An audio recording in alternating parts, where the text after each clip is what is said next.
Peter. Peter was one of the 12 apostles. His name was Simon.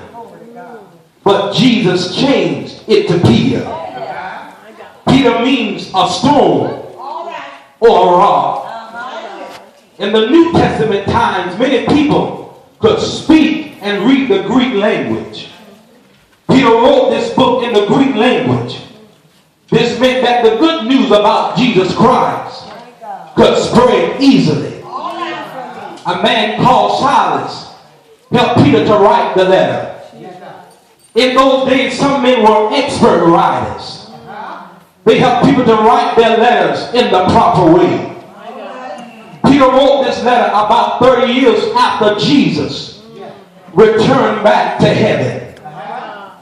In 1 Peter 1 and 1, Peter lists 5 countries. Most of these countries are now located in the place that we call Turkey. On the day of Pentecost, people from these 3 countries were visiting the city of Jerusalem. Some of these people may have been Christians there. Perhaps they went home and started new churches. But there was a reason why Peter wrote this letter. Peter wanted to encourage Christians who are suffering for the name of Christ. Although Christians might suffer in this life, they will not suffer always.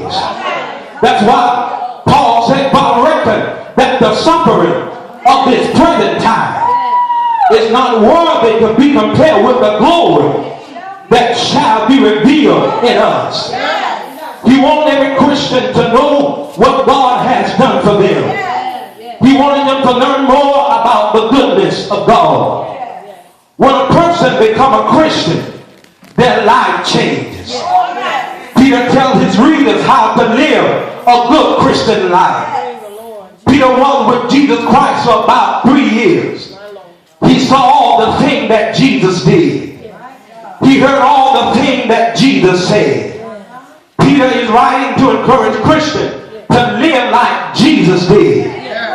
He's encouraged them to stop all the evil behavior. He's saying, do not cheat people. Do not pretend to be better than you are. Do not be jealous of one another. Stop saying bad things about one another. How many of you know that in order to be like Christ, you have to possess the same identity? When I studied verse 9, it said that in the Old Testament, God chose the Jews to be his special people. In Exodus 19, God said that all the Jews who obeyed his law would be his royal priests. And they would form a holy nation. Most of them did not obey God. Now God has chosen everyone who trusted in Jesus Christ to form that special nation. Jesus is their king. They belong to God because Jesus paid the price for them way back on Calvary. And it also said darkness. Darkness described the time when people did not know God. It also refers to Satan and his word. People who came to God marvelous light understand one thing about God. They understand that Jesus is the light of the world. And those who know God shall be lights of the world. When I studied verse 9 of 1 Peter 2, it gives us our spiritual identity. Well, preacher, what is identity?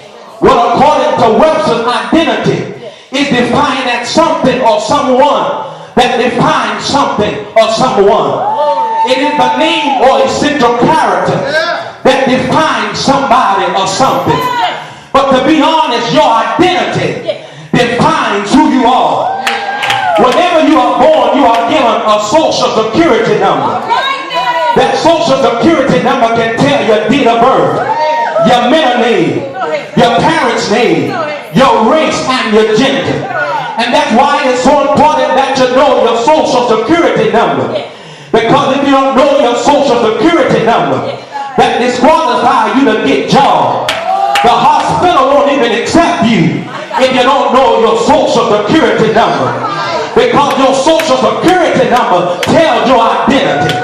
It's amazing because when you came to Christ, when you were born again, he gave you a spiritual social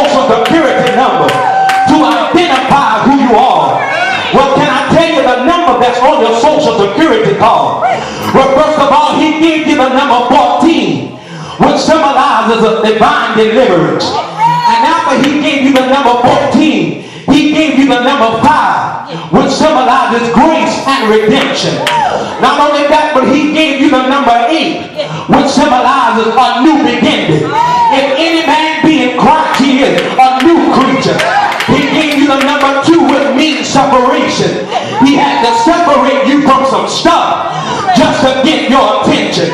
Not only that, but he gave you the number 7 twice, because it symbolizes overflow. Look at the neighbor and say, do you know your spiritual social security number? Well, if you don't know your number is 1458277. And that social security number says that I am a chosen generation. I am a royal priesthood. I came to tell somebody, if you don't know who you are and who you are, then you don't know where you're going. Identity is the door to your destiny. When you know who you are, your confidence rises in you. Then you don't have to worry about what your next step is. When you know who you are, you will stop wandering around thinking what your next step is. All you have to do is know your identity. In Exodus, God introduced himself to Moses in a burning bush. The first time God appeared to the people of Israel, God said to Moses, lead my people out of Egypt. Moses asked a question in chapter 3. What is your name? God replied, my name is I am who I am. The only thing you have to tell them is that I am sent you. Moses wasn't asking, please tell me who you are and what you're going to do for us. But Moses asked who you are because your identity will tell me what you're going to do. Just tell me your identity, because your identity will tell me what you're capable of.